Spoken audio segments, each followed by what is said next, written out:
What's the scariest real story you have? Story 1. When I was in college during finals week, my two best friends and I would meet up after a long night in the library to relax and go our separate ways for the night. They lived on campus while I lived off campus.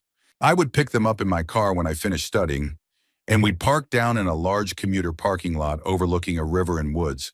It was about midnight, and we were doing the usual, hanging out and listening to music, when we noticed a local police officer driving around with a spotlight in this nearly empty parking lot.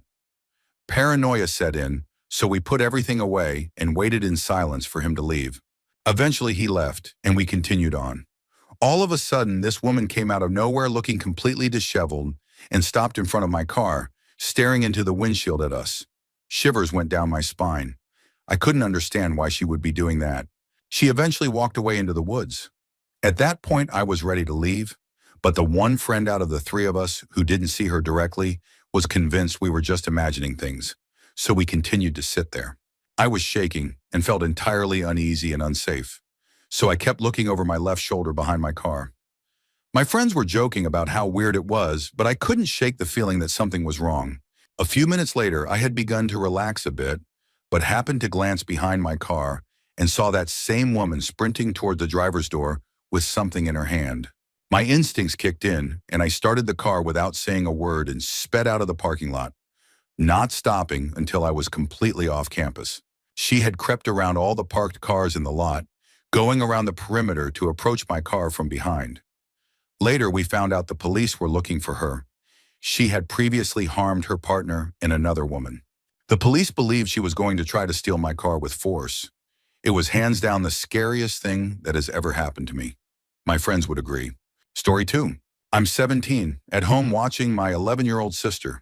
She's downstairs watching TV or whatever, and I'm upstairs playing video games, getting ready for bed. My sister was and still is pretty awesome, and I could always trust her to go to bed at a decent time. To my surprise, my mom peeked her head into my darkened room, and I cheerfully waved goodnight. I couldn't see her face, just her head poking into the room, looking at me before pulling back. About half an hour later, I went downstairs for some water and was surprised again, this time by my sister, who was still watching the end of her show. I didn't care that she was still up, but my mother would have definitely sent her to bed, as she was much stricter.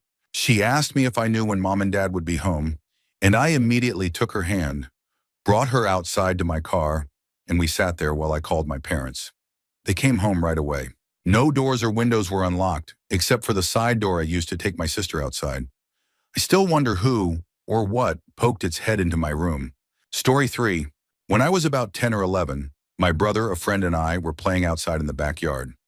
We ended up going near a big pine tree, and my friend found a butcher knife on the ground underneath it, along with a bottle of ketchup and a dead gopher next to it. We told my mom, who called the police. They suspected it might have been connected to a known local offender whose father lived in our neighborhood and who had been seen around the area recently. A couple of nights later, I was fast asleep in my bed. Around 2 a.m., my mom suddenly burst into my room and started yelling out the window, "Get out of here!" It turned out that same individual had been hiding in the tree, and my mom saw him walking through our yard. He ran off after she yelled, and soon after a police car was driving around our road using a spotlight to search for him. We never found out what happened after that, but over 12 years later, I still remember how scared I was. Story 4. My sister and I were very young, and our great uncle, a priest, loved to tell us ghost stories before bedtime. This wasn't your average campfire story either. This was the kind read from a book and took a while. Well, my family stayed with my great uncle every Thanksgiving, and my sister and I had to share a room with two twin beds. We moved to the same bed, and my great uncle sat on the other, reading us a new ghost story. Well, this particular time, he read a tale about a man who lost his hand and was given the amputated hand of a murderer to replace it. My great uncle was a storyteller, probably the best I've ever known, and many times during the story, he would do voices and mimic parts with his hands in an attempt to scare us more. In the end, he would close the book and tell us to go to bed.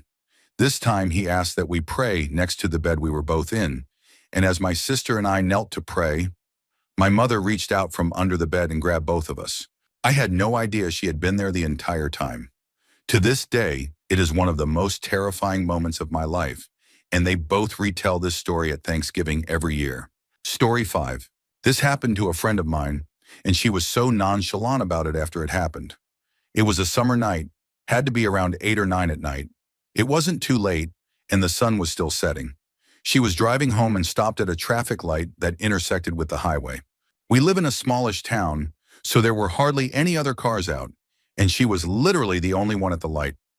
Her car was in the lane closer to the left turn lane, one of those 5-lane streets.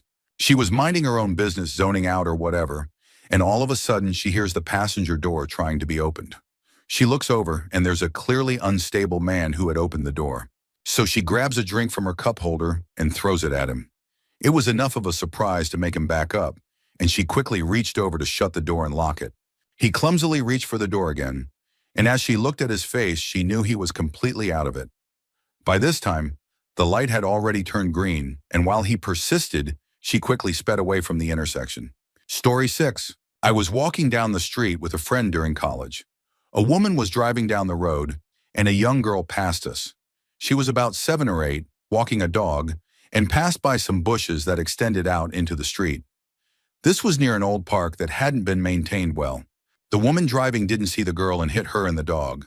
They went in 2 different directions. The way they landed, it was obvious they were gone. One of them made a sickening crunch on impact, but I don't know if it was the girl or the dog. Then the woman got out of the car and started screaming and crying.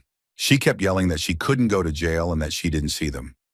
I tried to calm her down and told her she wouldn't be arrested because it was clearly an accident, while my friend called for help on her phone. This woman told me to step away from her, so I did because she was hysterical.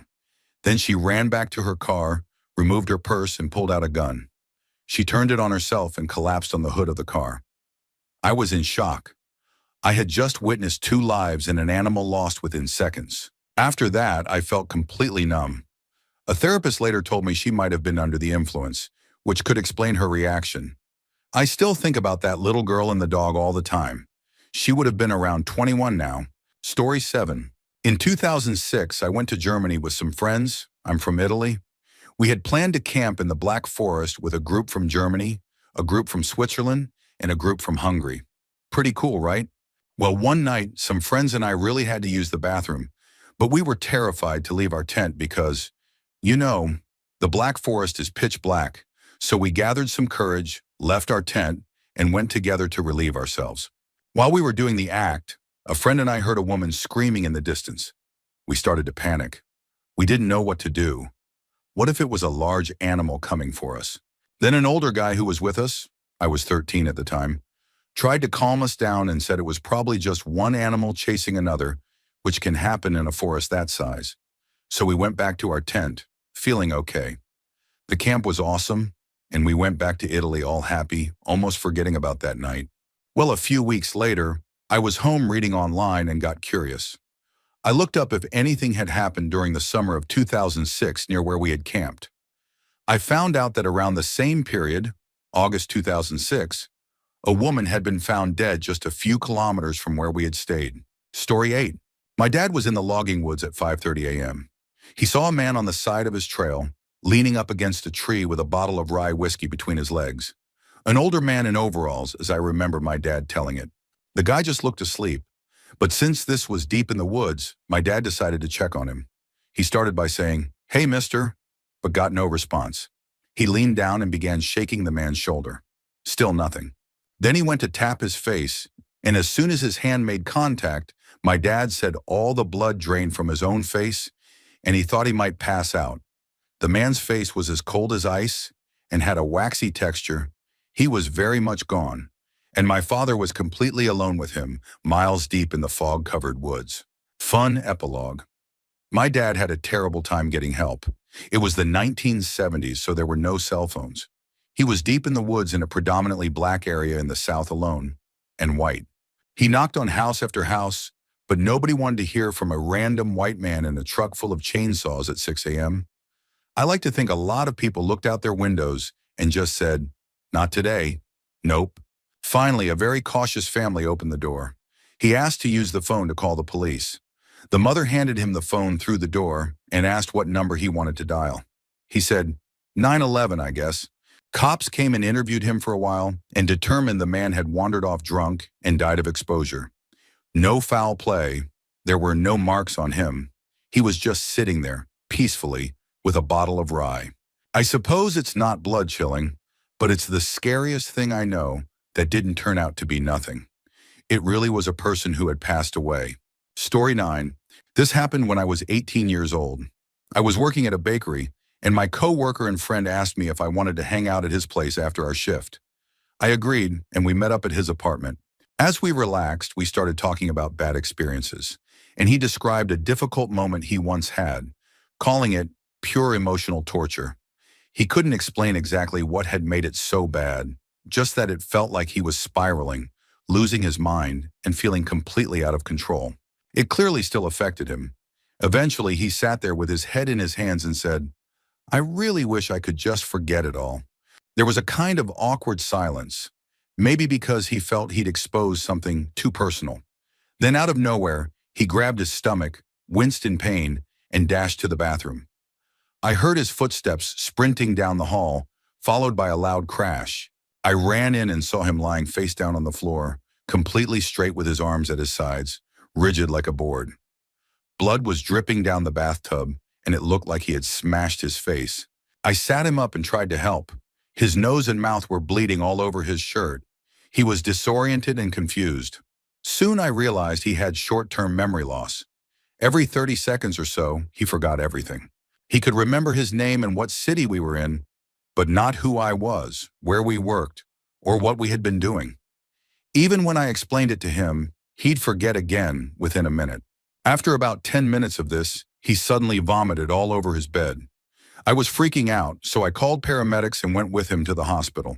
I wrote, "Everything is going to be okay," on his hand in marker in case he forgot what was happening.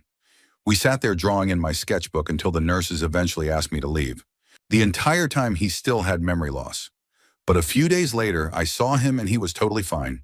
We're really close friends now, and we always talk about that night as the moment we truly became friends. There's still such a weird mystery around that moment, how his wish to forget was somehow instantly and violently granted. I still don't know why he ran or how exactly he hit his face. It was like his past trauma just erupted into this bizarre moment of total amnesia. Story 10. I remember when I was a very little girl, I was close to my aunt. She was married to my uncle, and they lived downstairs from us in a two-family house. My aunt would always visit me. One day I was sitting in the living room watching TV while my mom, grandma, and uncle were talking at the kitchen table. My uncle was crying. When I asked why, they told me to leave the room. All they said was that his pet bird was sick or something. Later, my aunt came upstairs as usual, but instead of sitting with me and her daughter, she stood in the hallway just waving at me. She wouldn't come out. I thought she was playing and waved back, then turned back to my show. She did this a few times, waving, but never stepping into the room. Eventually, she stopped coming up at all. I asked my mom what had happened to her, and she said my aunt had moved away and broken up with my uncle. Years later, it was the holidays, and I asked about her again. I wondered why she never came to visit my cousin. I was around 12 at the time. My mom and grandma looked at each other, and my grandma left the room. My mom then told me that Aunt Dee had passed away. She had taken her own life when I was 5. She drove out to the beach in winter, knowing it would be empty, got drunk, and overdosed on pills. The police found her car the next day. I didn't understand why she had done it. I told my mom I used to see her in the hallway, and that she would wave and smile at me. My parents didn't believe me. Story 11. Back when I used to live at home with my parents and my sister was still around, maybe 18 or 19 years old, I liked to sleep in. My bedroom was in the basement, so it didn't get much light. One morning I was jolted awake by what sounded like someone yelling my name. I checked the time, it was around 10 a.m., and figured, okay, time to get up anyway. I walked up the stairs from the basement to the entrance of our home, which led to the kitchen, and I saw that our front door was broken. There was a trail of blood leading from it through the kitchen and into the rest of the house. Every horrible scenario immediately ran through my head. It turned out the mailman had startled my dog, and she jumped on the door. The door, being made of glass, shattered. My dog had cut herself and, in fear, ran through the house, leaving a trail of blood. My mom picked her up, and in a panic, we rushed to the vet, hoping the dog wouldn't lose too much blood on the way. You've never felt stress until someone you love is crying in your back seat, holding someone they love, telling you to drive fast, but then also telling you to drive slow because we couldn't afford to be pulled over and lose time. Then we hit construction and came to a halt. Now the stress shifted to a parent shouting, "We need to find a way around this," which of course there wasn't. In the end, we made it. My dog was okay. My mom was a bit traumatized by the ordeal, and my back seat had a lot of blood in it. It was probably one of the more stressful moments of my life. Luckily, the worst part in the end was just trying to get the stains out of the carpet in the following days. Story 12. I was backpacking around Europe and found myself in Prague. One night I went out alone and realized it was getting late. Time to catch the last trolley back to the hostel I was staying at. It was located pretty far out, at the last stop of the line. It was cheap, but actually a great spot. Unfortunately, I messed up. I got completely turned around, had no idea where I was, and ended up at the end of the line, which was not where I was supposed to be. I got off and found myself in an industrial park. No homes, just office buildings and the occasional sketchy figure emerging from the shadows. I was waiting for a trolley to take me back in the other direction. I even took the SD card out of my camera in case someone tried to rob me. The trolley wasn't coming, and after a while I figured I couldn't just sit there all night. I thought maybe if I walk along the tracks, I'll eventually head back toward the city. Eventually I came to a river, and to follow the tracks I had to cross a bridge. I couldn't understand Czech, but I knew the sign basically said you'd be a fool to cross this bridge on foot. Still, I didn't see another way, and I was pretty sure the trolleys were done running for the night. Halfway across, I felt and heard the rumble. Lights came up behind me. I wasn't going to outrun it. Thinking quickly, I grabbed the railing, jumped over, and clung to the outside of the bridge above the river as the trolley passed. I don't even think the driver saw me. Once it was gone, I climbed back over the railing and got off the bridge as fast as I could. I kept walking through some lower-income suburbs. I saw a group of kids lighting things on fire in a parking lot. They noticed me, and I definitely kept my eye on them. I finally saw a cab, but couldn't explain to the driver where I was trying to go. Then I spotted a guy with a saxophone on his back and thought, someone carrying a sax must be friendly and know where they are. I sped up to catch up with him, but he sped up too. I finally shouted that I needed help figuring out where I was. At first, he thought I was trying to steal his saxophone, but he turned out to be kind and helped me figure out where I was. Turns out I was only 2 blocks away from my hostel. Story 13. I've had a lot of messed up and scary things happen to me, but I'll share one I haven't told a million times.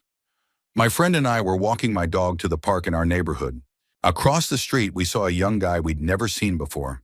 He was acting strangely, hitting things, yelling at nothing, and moving aggressively. He crossed the street and started walking toward us. My dog didn't like him at all, which was a big red flag. She liked everyone. We turned and walked away, but he followed us, jerking and twitching like he couldn't control himself. We picked up the pace to put some distance between us. I decided to take the back way because I had seen 2 older guys go that direction and thought they might be some kind of backup if needed. Before we turned the corner, we looked back and saw the guy was sprinting toward us. We ran and caught up to the men and told them what was going on. When we looked back again, the guy was standing near a flagpole at the end of the street, marching in place and screaming with a really disturbing expression on his face. The men told us to go home and not to worry. They walked toward him. I have no idea what happened after that. We never saw that guy again. Story 14. So I'm in the Navy and was deployed back in 2016 during the major operations against ISIS in Iraq and Syria. We had a port call in Bahrain at the time. Some friends and I were walking around the downtown area of the city, just outside the base, and we ended up going down the wrong street. They usually brief us before entering port on which areas are safe and which ones to avoid. The place started feeling a bit sketchy, and I assumed we were drifting into the wrong part of town. It was the middle of the day, so my friends weren't too worried, but I knew that this part of the world could be unpredictable. I was about to convince them to head back when we turned a corner and saw a house with a large flag in the window. It was an ISIS flag. At that point, I grabbed my friends and told them we had to leave immediately. Once they saw the flag, they didn't hesitate. It might not be the most terrifying story, but it scared the hell out of me. ISIS was extremely hostile toward us, especially after the damage we'd inflicted during the previous months. I'm just glad there were no locals around at the time. Things could have escalated very quickly. Story 15. I hear a sound at my late grandfather's house that no one else seems to notice. Anytime I've slept there, it's woken me up at least twice a night. I used to think it was just the central air conditioning making weird noises. One night I stayed up late in the living room and heard it louder than ever, coming from the dining room. I actually jumped out of my seat because it was so loud. It constantly wakes me up. It's that intense. The best way I can describe it is like a large paperback book falling off a table and briefly bouncing on the floor. The first few times I heard it, I was half asleep and blamed it on my cat, even though the cat isn't even at that house. I'd stayed there before and never heard the sound until after my grandfather passed. I know where he died, and it's not exactly where the sound comes from. So at least there's that. It always comes from the dining room. The strange thing is, we rented the house out for 2 months and the renters never complained about it. My family has stayed there too and never mentioned hearing anything. It's very loud, and somehow I seem to be the only person who ever hears it. I still hope it's just the sump pump and I happen to be there when it goes off. But honestly, I really don't know. I've only stayed there a few days at a time, and it's woken me up every single night. Story 16. Back when I lived with my parents, I used to stay out late and usually got home around 2 a.m. One night, I got home and went straight to bed. An hour later, I was woken up by my dad, who was waking up my brother and me, asking us to back him up. I was super confused, grabbed my bat, and followed him to the front door. There was a woman outside, probably in her 20s, crying and banging on our door. Her voice was muffled, but we could just barely make out that someone was chasing her. I ran to check the other windows because my first thought was that it might be a setup to get us to open the door. I didn't see anyone else outside. My dad cracked open a nearby window and began asking her questions. My mom called the police. They told her that a girl matching that description had been reported missing for a few days. Around that same time, the woman started yelling that it was demons chasing her and that a shadow was trying to kill her. We kept talking to her until the cops arrived and took her home. We gave our statement and then went back to bed. Story 17. My wife leaves for work nearly an hour before I do, so she's usually gone before I even get up with the baby, about 1 year old at the time. I heard her open the door and leave, followed by crashing sounds downstairs. I assumed she had come back in for something she forgot and maybe dropped something in the kitchen. Then, and this was strange, she came upstairs to look in on me and the baby, who were still asleep in bed.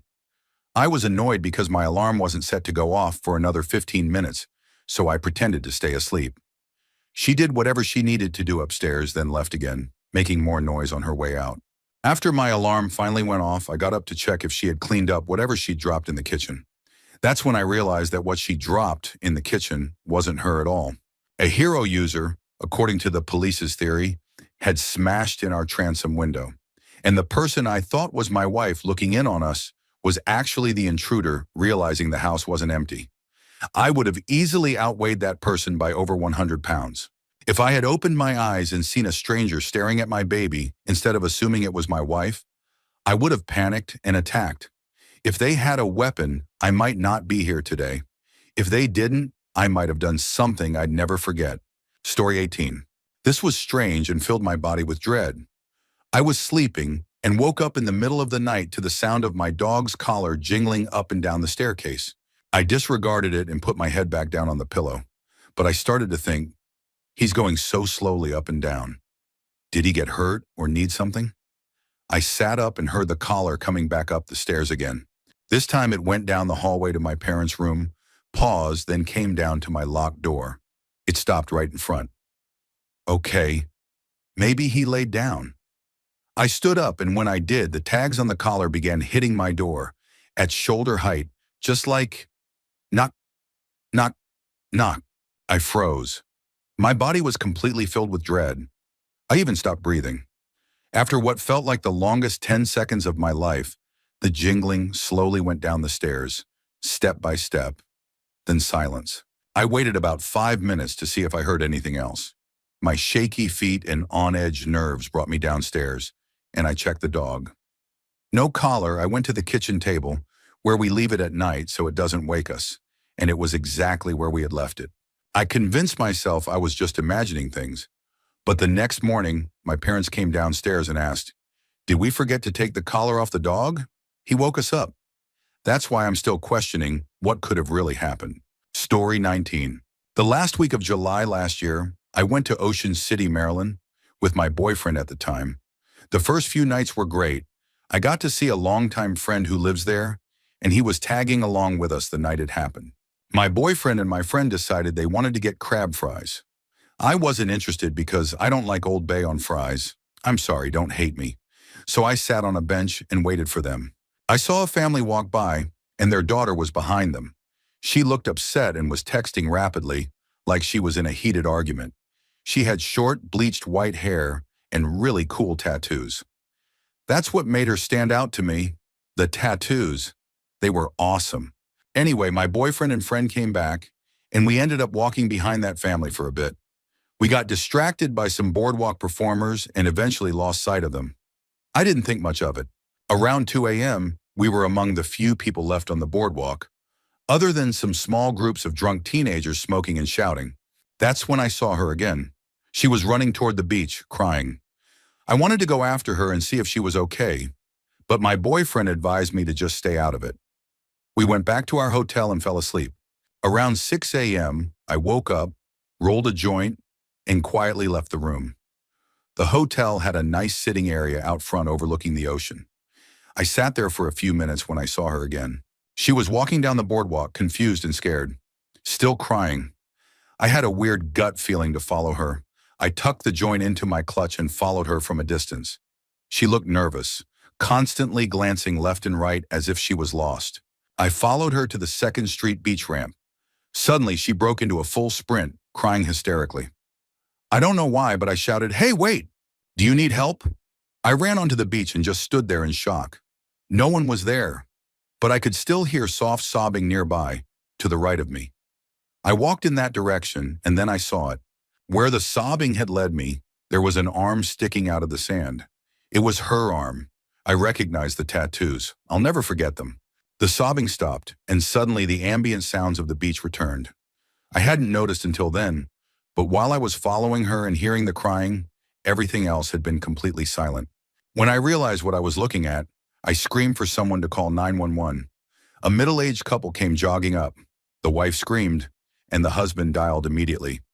I didn't have my phone with me. I hate when sand gets into the charging port. The police arrived not long after. When they took my statement, I didn't even know how to explain what had happened. I just told them I had been walking and found her. It took hours to dig her out. When they finally began pulling her out, they asked that all civilians be led away. As we were walking with the police to a nearby area to give more statements, I saw her standing behind them, looking down at her own body. She looked up at me, nodded, and then she was gone. At first, the report said she had sat in a hole that collapsed around her, but later it was discovered that one of the large beach sand cleaners may have unintentionally pushed sand into the hole. The eerie part? She had gone missing around 2 a.m.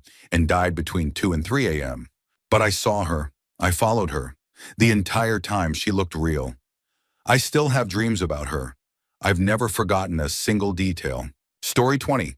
When I was in high school, there was this little-known place about an hour from my hometown that was popular for cliff diving into water. It was in the absolute middle of nowhere, with the nearest anything being 10 miles away.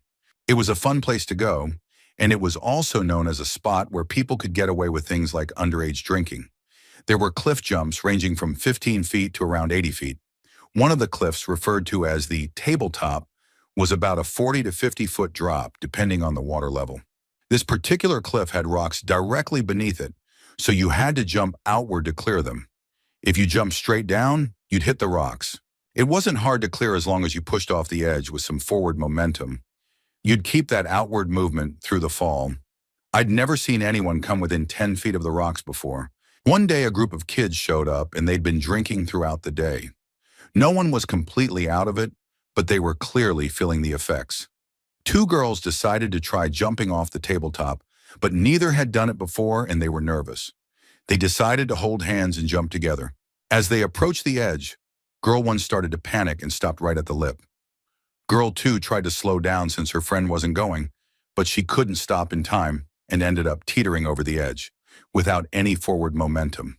Halfway down, there was a section of the cliff that jutted out slightly, like a belly. She hit that, which slowed her fall a bit, but caused her body to flatten out instead of staying vertical. She hit the edge of the rocks and then rolled into the water. I had seen it all from a cliff about 30 feet across the water. Her body floated to the surface and blood began spreading around her. Multiple people jumped in to help, including me. Others got to her first and pulled her to the shore. She had a large gash on the side of her head, cuts on her elbows, and was unresponsive for about 90 seconds. It felt like forever. I ran roughly half a mile just to get enough cell service to call an ambulance. It took about 20 to 30 minutes for help to arrive because of how remote the area was. In the end, she ended up with cuts, soreness, and a severe concussion. She's perfectly fine now, but that was about 8 years ago. It was terrifying. As a high schooler, I truly thought I had just watched someone fall to their death. I still have nightmares about it every now and then. She was incredibly lucky. Story 21. When I was younger, I was almost abducted by an older man. I had errands to run, so I was out when it was already pretty dark due to winter. As I was walking, this man stopped me and tried to strike up a conversation. He claimed I had done something that I hadn't, and then tried to take me by the hand and pull me somewhere away from the street. Me, being a bit bold, told him, politely but firmly, to back off and broke free from his grip. I noticed some people walking nearby and shouted to them. Luckily, he got the message and backed off, never to be seen again. I was probably very close to becoming someone who was never seen again too. At the time, it didn't feel that scary, but looking back now, it's disturbing how easily someone can just disappear.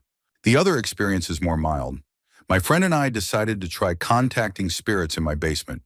He was preparing the setup, candles, a needle, and a makeshift Ouija board, while I was holding his phone to use as a flashlight. Out of nowhere, the phone died, leaving us in complete darkness. We hadn't even started yet.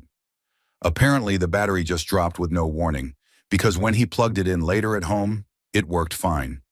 Moral of the story, don't mess with spirits. They'll drain your battery. Story 22. Probably not the scariest thing on here, but this happened to me yesterday, and I'm still pretty shaken up about it. I was leaving my significant other's apartment around 11 p.m. People leave their trash cans out overnight for maintenance to collect, so as I was walking down the hall, there were trash cans and some trash just sitting out like usual. I passed one and did a double take because sitting next to the trash can was a pile of odds and ends, including a big glass jar that I immediately thought would be perfect for storing things. I assumed someone had put it out for trash. I picked it up and entered the stairwell. Suddenly, the door slammed open behind me. A guy, some man in his 20s with really long brown hair, was screaming at me for stealing his stuff. For reference, I'm a 5'4" female, so my internal danger alarms were going off like crazy. I handed the jar back and said, "Sorry, I thought it was trash." He shouted that it was from his storage unit and screamed, "You're what's wrong with this place?" I started freaking out. He was beyond angry. I ran down the stairwell to get away, but I could still hear him following and yelling. I dashed out into the parking deck and ran a few steps before realizing he could still see me if I kept going. I ducked behind a car, crouched and hid. I heard the door slam open again, and he was still screaming, "Thief! You're the problem here." I was terrified and crying. I heard him walk a little farther, then it went quiet. Eventually, I heard the door close. I waited about 15 minutes, still crouched behind that car, before pulling out my phone and calling my SO to come walk me the rest of the way. Story 23. This happened to my mom. We used to live in a rough part of town. One night, around 11 p.m., my mom was sitting on the front porch talking to her friend on the phone. She said she thought she saw something near the car, and for about 10 to 15 minutes while on the call, she kept her eyes on that spot. Then she looked away for just a second, and that's when a tall man stepped out from behind the car and stared directly at her. My mom is a smaller woman, only 5 feet 2 inches, and she said this man must have been at least 6 feet 5 inches. She jumped up and ran to the door. Just as she barely got it closed, she saw that he was already really close. If she had been even 1 second slower, he could have caught her, or worse, gotten inside the house with us kids. She quickly locked the front door, but then remembered the back door was open to help cool the house. She bolted to the back door, and again, she was just in time. He was there too, trying to come in through the back. Story 24. When Pokemon Go first exploded in popularity, my wife, her brother, and I decided to drive to downtown Huntsville, Alabama. We were walking around enjoying the night when a man approached us and asked if we could spare a few bucks. He said he had just gotten out of jail. I told him I didn't carry cash, and he went on his way. That had me on edge for the rest of the night. He didn't seem dangerous, but just realizing how vulnerable we were made me more alert. About an hour later, I noticed a different, younger guy walking around without a phone. That struck me as odd, especially since most people were playing the game. Still, I figured maybe he just lived nearby. Eventually, we let our guard down again and decided to venture away from the park. That same guy started following us. We turned around halfway down a street. He stopped and waited, then got behind us again when we turned back.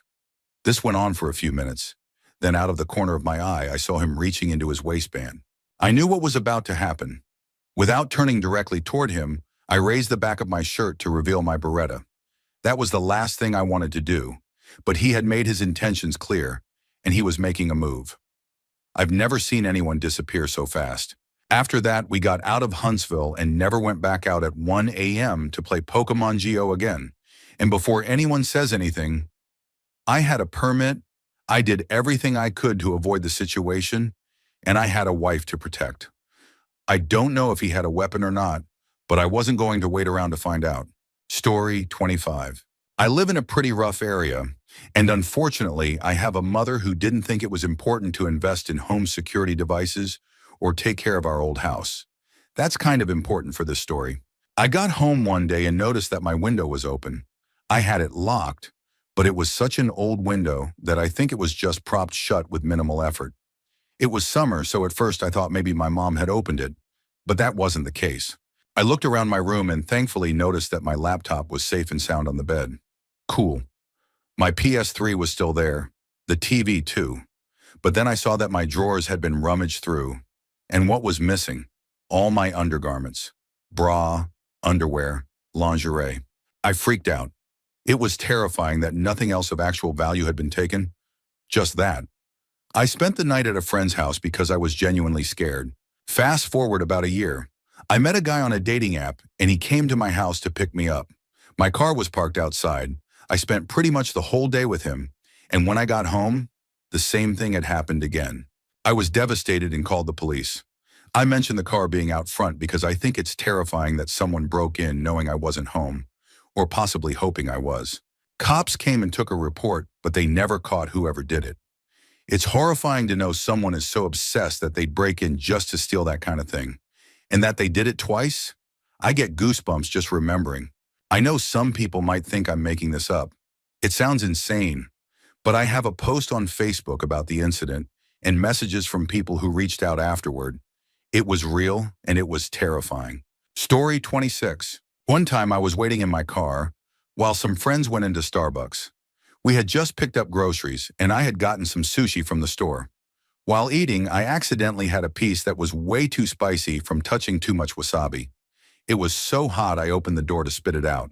I sat back up and closed my door, and that's when I saw a man approaching my car from the opposite rear side.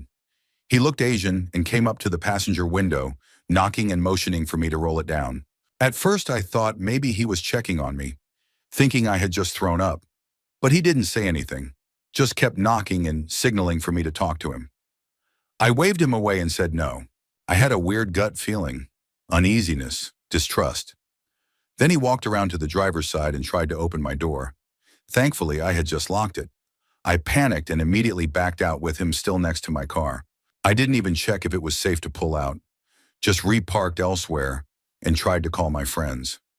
He left me alone after that, but got into a car with another man who looked Middle Eastern.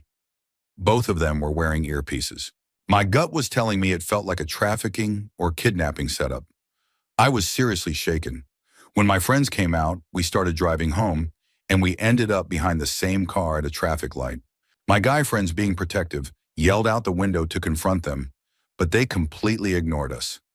As soon as the light turned green, they sped off, like 60 miles per hour, onto a different freeway. I called the police and reported the license plate. Story 27. I have a couple of strange experiences. When I was little, my parents took my brothers and me down to Mexico to visit some friends. We ended up at a beach that was kind of off the beaten path. Down the way, there was a little kid, couldn't tell if it was a boy or a girl, with a rag doll in a stroller. The kids saw me and their eyes widened like they were going to charge. They started running at me. My parents were farther away, but my older brothers were nearby. My oldest brother stepped in front of me and stomped his foot, trying to intimidate the kid. It worked. They backed off and walked away. But the way that kid looked at me, I seriously thought something bad was going to happen. Years later, I had another odd moment. I was driving to the police station to get my gun permit. Unbeknownst to me, the station had moved, and my GPS sent me to the wrong place. I pulled over to get my bearings, and while I was sitting there, a man stood right next to my door like he was finishing a cigarette. I ignored him and kept searching my phone. Suddenly, he opened my door and started climbing into the car, even dropping his bag into the passenger footwell. I panicked and started yelling at him to get out of my car. He quickly realized something was wrong and scrambled back out. I shut the door, locked it, and drove off. At the time, I was freaked out, but a year later it hit me. The guy probably thought I was his Uber, and I completely scared the life out of him. Story 28. When I was around 12, my dad owned a lumber business, and my neighborhood friend's dad was a contractor. We all liked to skateboard, so one day my dad donated the lumber needed to build a 6-foot half pipe in our backyard, and my friend's dad built it with our help. One day I left my skateboard out there, and when I went to retrieve it, I was shocked to find a homeless man sitting on the other side of the ramp, eating a crab apple, which I'm not even sure are edible. He asked me why I had broken into his house and started accusing me of all kinds of wild things. I kept telling him that I just wanted my skateboard. Even at 12, it was obvious this guy wasn't in a good state of mind. I rushed for my skateboard and he lunged at me, grabbing the back of my jacket. I slipped out of the jacket and leapt for my board. I grabbed it and blindly swung it behind me, the metal trucks connecting directly with his face. He hit me a few times before collapsing, blood everywhere. I just wiped myself off and went home. I never told my parents, my friends, or the police. I'm not sure why. I was a kid, and who knows what my logic was back then. I never saw a body or any sign of him after that, so I don't know what happened. Hopefully, he just left and found another spot to stay. Story 29. This was probably the scariest experience of my life, and it left me paralyzed with fear for months. It happened about 11 years ago when I was around 12. We were living in an apartment building in a small city called Sakaka in Saudi Arabia. Every afternoon around 2, my dad would pick me and my mom up from school. She was a teacher. After we got home, I would go get bread, khubz, from a nearby store. In the summer, at that time of day, the temperature would reach around 50 degrees Celsius, and the streets were completely deserted except for maybe a car or two. I went to the store and was heading back home when I saw a small red Jeep parked just outside our apartment entrance. I didn't think much of it and went inside to take the stairs. Our flat was on the first floor. Inside the lobby was a large man, probably in his late 20s, wearing a vest and lounge pants. He was standing near the electricity board. He was heavy, had short hair and a mustache, and smelled strongly of tobacco. I started climbing the stairs and he looked at me and said, "Salam." I responded politely. Then he moved toward me and asked if I was Hindi. I said yes. Then he said something I didn't quite understand, but it sounded like he was offering me money. I told him I already had money. Then he said more clearly, "I want to give you money," and placed his hand on mine on the stair railing. That moment triggered something in me. I pulled my hand back and quickly started jogging up the stairs. About 10 steps up, I turned and saw him running after me, 2 stairs at a time. I tripped, fell, and screamed, "Mom!" as loud as I could while scrambling up the rest of the steps. When I looked back, expecting to be grabbed, I saw him fleeing back down the stairs, panicked by my scream. I ran to our flat and just then my dad burst out with an iron rod in hand, yelling. I ran to him and shouted, "A man tried to grab me." I wasn't crying, but I was shaking like crazy. My legs gave out and I fell to the ground. My dad picked me up and took me back upstairs. I didn't eat dinner that night. I just went to bed, terrified. I woke up sweating and scared. I went to the kitchen, took a small knife from the drawer, and kept it in my pocket. I didn't go out alone for 2 months.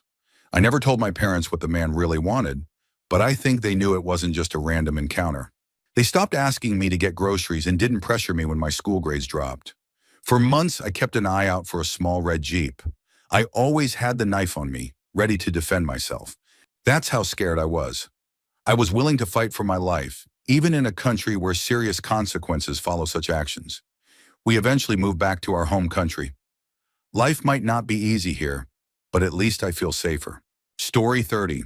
About a year and a half ago, I was walking home from the library around 2:30 a.m. after a late-night study session. I was completely exhausted from a marathon of studying and wanted nothing more than to get home and fall asleep. Normally, I'd be terrified of walking alone that late at night. As a woman, I'm always cautious. But I decided to take a shortcut through a sketchy area. As I was walking through, a homeless man suddenly began chasing me. He cornered me near an old building and pulled out a knife. He was screaming things like, "You stupid, I'm going to kill you. I'm going to murder you," getting closer and closer. I was paralyzed with fear.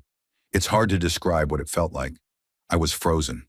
The only things I can clearly remember are his greasy blonde hair and the panicked thoughts racing through my mind. Maybe if I give him my wallet, he'll leave. But wait, how will I write my exam tomorrow without my ID?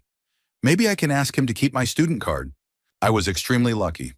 A group of 3 guys happened to walk by.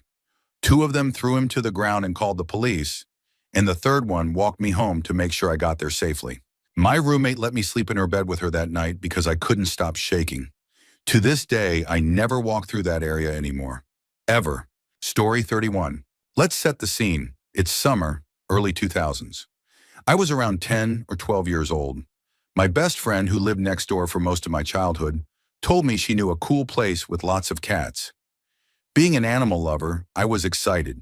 It was just a short walk down the main road we both lived on. The house we visited looked pretty normal. Small, white, with black shingles. But I didn't know the people who lived there. I was a shy and cautious kid. My mom always warned me that strangers don't always have good intentions. We met a woman who looked like she was in her 50s or 60s. She took us behind the house to an old shed. For reference, my house was about 30 yards from the road. Hers was about 100 yards, and the shed was another 30 yards behind that. Even at that age, I was uneasy. Something felt off. When she opened the shed, cats of all ages scattered like rats. At first, it seemed magical. I started to feel more relaxed. We played with the cats, but most of them looked sick, pus around their eyes and noses. They were feral outdoor cats. There was even a dead kitten. She picked it up, said something like, "Oh no, I like that one," and threw it in the trash. About 20 minutes later, I started feeling uneasy again. I felt bad for the cats, but I wanted to go home. Then her husband came out from the back of the house. He looked like he was also in his 50s or 60s, clean-shaven, wearing a white shirt with black suspenders. He said, "Ooh boy, sure is a scorcher. You girls want to come down and have a popsicle?" My friend, being kind of naive, ran up toward the house. I followed, mostly to stop her. She walked into the house, but I stopped at the doorway. He was trying to lead us into the basement. Every instinct I had told me this was a very bad idea. I grabbed her arm tightly and didn't let go. "You know, my mom is probably worried. We didn't tell her where we were going." "We should go," I said, pulling her away. She was really mad at me. I gave her a popsicle from our own freezer when we got back and told my mom everything. She forbade us from ever going over there again. Fast forward 6 years. We heard that the same man who tried to lure us into his basement had taken a young boy and committed a horrible crime. I don't know if that was what he had in mind for us, but I will never forget the feeling of looking down those basement stairs and knowing it was a trap. Story 32. I was 18, in the Navy, and away from my parents for the first time. I often planned the night's activities. We went out about 6 or 7 nights a week. There were times when some of us were still drunk on the parade deck the next day. After a couple of months of this, I was pretty worn out but still went out anyway. We always stuck together and went to our usual bar, which had become our favorite hangout spot. I had 3 drinks. By the second, I had gotten separated from my group. 2 guys started hanging out with me. I was feeling fuzzy. I tried to find my friends, but they blocked me from leaving and gave me another drink. The next thing I knew, I was in a car. They were driving for a long time, talking about partying. We arrived at a house with wood floors and a fireplace. One of the guys seemed to be the leader and was loud and aggressive. The other was quiet and seemed more subdued. He laid me on the couch, which was weirdly the only furniture in the room. I think I fell asleep. Then I heard the loud one saying, "Get her up to do some lines." "I've never done drugs." I said, "No, I don't do that." He replied, "Fine, whatever." Things got fuzzy again. Then I heard him say, "Take her pants off. We're going to do her." The quiet guy came over and started undoing my pants. Through the haze, I kept my eyes shut and said as loudly as I could, "I'm on my period. You can't do this. Are you trying to hurt me?" The loud one exploded. "Are you kidding me? We went through all this, spent money, and now you say that? Get her out of here before I lose it." Somehow I was walking, even though I couldn't feel my legs. The quiet one asked, "Where do you live?" I said, "The base." He looked shocked. "What? Like the Navy base?" I said yes. He said, "Oh no. I'm so sorry. Don't worry about him. Nothing happened." I was slowly coming out of the fog, realizing the danger I was in. I pretended not to remember much. I said, "Thanks for the ride back from the bar," as if nothing had happened. He calmed down and drove me 30 minutes to the base. "You have to show ID to get in." We were waved through. He kept apologizing and begged me not to say anything. Then he left. I told my group what happened. I was furious they left me alone. I never went out with them again. When I did go out after that, I stayed sober and kept a close eye on the other girls. Once I saw those two guys again, I told them to get out of my bar and never come back. After 2 months of partying, I had built a tolerance. They were separating girls from their friends and drugging them. I don't know why I didn't report it immediately. Maybe I thought I'd get in trouble. I was young and naive. I even felt sorry for the quiet one. But I still had the wits to lie about my period and stop them. I outsmarted two predators. Story 33. There was a house across the street from where I lived. An elderly couple lived there, and they were always quiet and kept to themselves.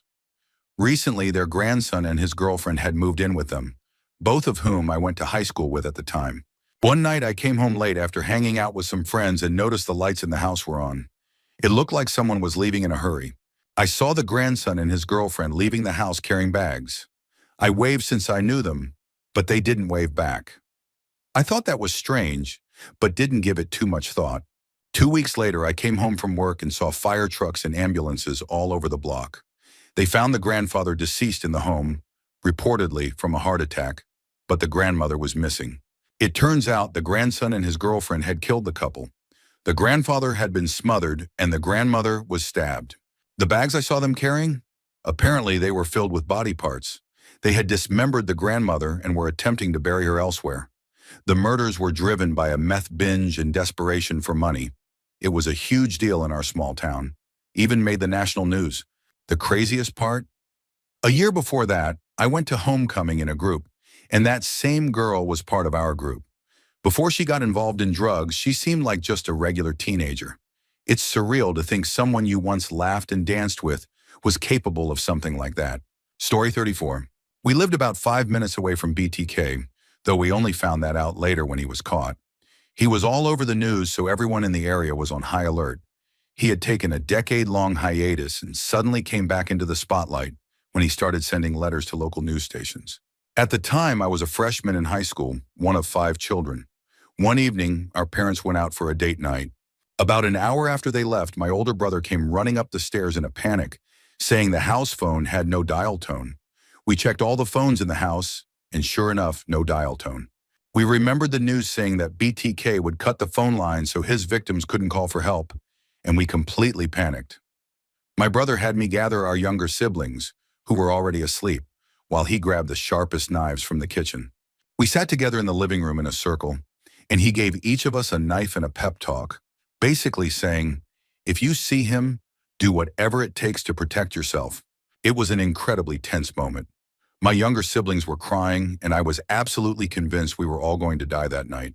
Every sound made us flinch. After what felt like an eternity, probably only 10 minutes, our parents came home. At first, our dad was angry that the younger kids were still awake, but he quickly calmed down when he realized how terrified we all were. He walked through the house and around the outside, reassuring us that we were safe. As for the dead phone line, we had recently gotten new phones, and if one handset was left off the cradle, it would disable the dial tone for all the others.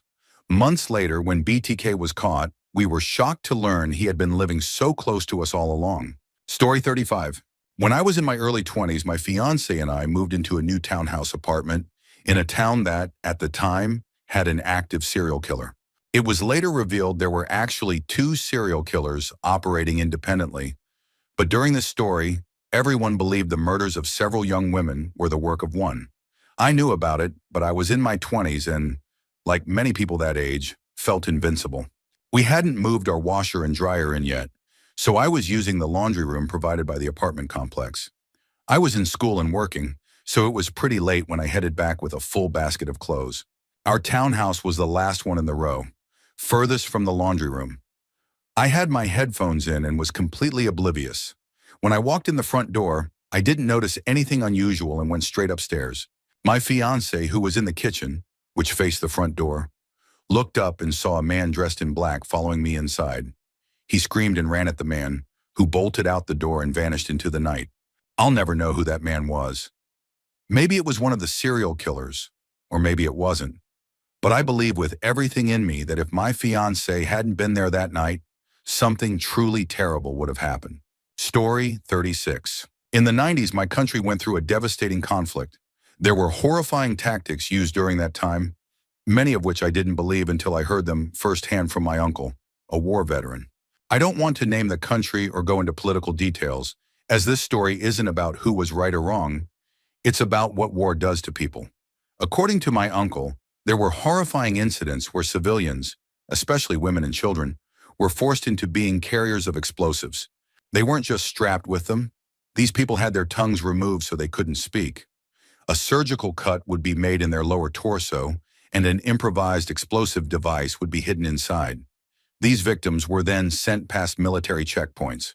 Once they entered their intended target location, whether a base or a checkpoint, the bomb would be detonated remotely. The reason many of them complied was because their children or parents were being held hostage. It's one of the most horrific things I've ever heard. My uncle told me about one woman in particular, someone he knew from a local village. She had been rigged with a bomb. She stumbled across the road weeping. When the soldiers asked her to stop, she wouldn't. They couldn't risk letting her get any closer. One of the snipers took her down.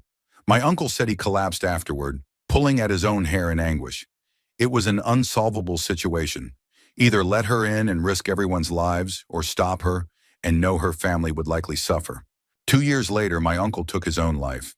He had told us many stories, but that one stayed with me the most. I believe him.